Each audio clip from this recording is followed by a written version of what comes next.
बोलो जयकारा, बोल मेरे श्री गुरु महाराज की जय, सच्चे दरबार की जय, बोलो श्री नगली निवासी भगवान की जय, बोलो श्री ब्रह्मश दयाल महाराज की जय, बोलो श्री वेदजुन भगवान की जय, दयामूर्ति भगवान की जय, बोलो सत्य सनातन धर्म की जय।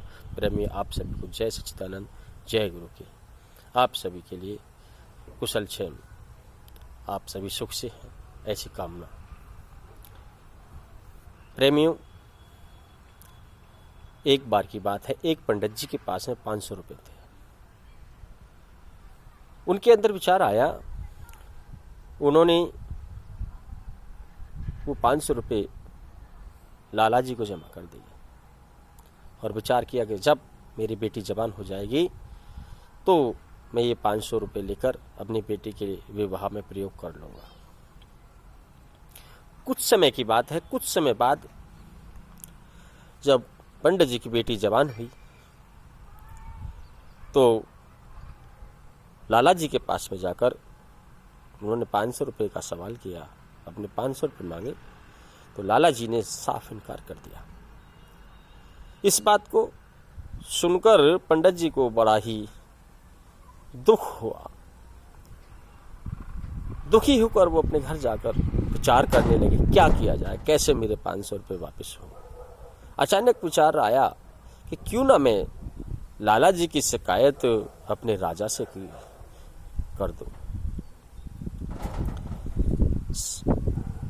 विचार आते ही पंडित जी ने विचार किया कि अब चलना चाहिए राजा के पास में, राज दरबार में, और अपनी फरियाद सुनानी चाहिए। जब पंडित जी राज दरबार में गए तो राजा ने प्रश्न किया कि महाराज बताइए क्या परेशानी है। उन्होंने अपनी व्यथा कह सुनाई तो राजा ने जवाब दिया कि कल हमारी सवारी निकलेगी नगर में,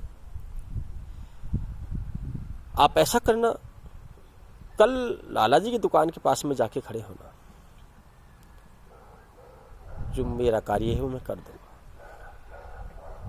मैंने कहा ठीक है। जब लाला जी के पास से राजा की सवारी निकली तो राजा ने पंडित जी को देख के कहा, गुरुजी आप यहाँ पर क्यों खड़े हैं? आप मेरे गुरुजी हैं, मेरे सम्मान के प्रतीक हैं, कृपा करके आप इस बग्गी में आके विराजिए। जब इस प्रकार से उन्होंने कहा तो पंडित जी उनके बग्गी में जाकर विराजे और कुछ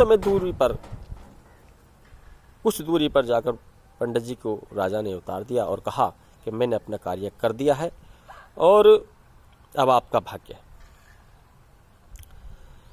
ठीक कुछ देर बाद लाला ने विचार किया और कहा कि इसकी तो 60 गांठ राजा से है, ऐसा ना हो कि मेरी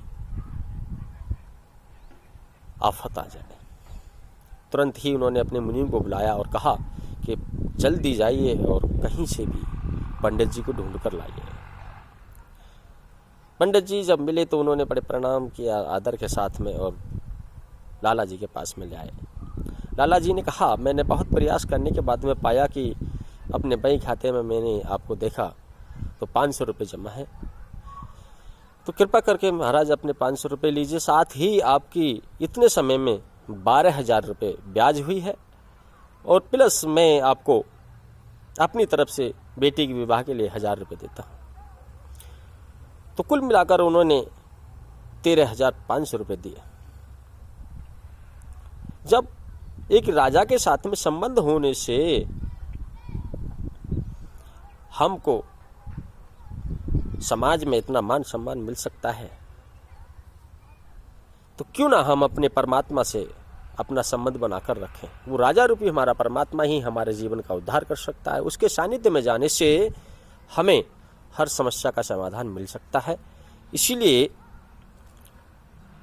हम अपने आप को अपने गुरुदेव से जोड़कर रखें, अपने इष्ट देव से जोड़कर रखें और उनका सेवक बनकर रहें। इन्हीं शब्दों के साथ में मैं इस वाक्य को पूरा करता हूँ।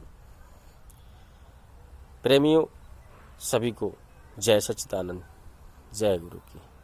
सेवक को सेवा अपने आई, हुक्म पूज परम पद पाई। जय सच्चिदानंद।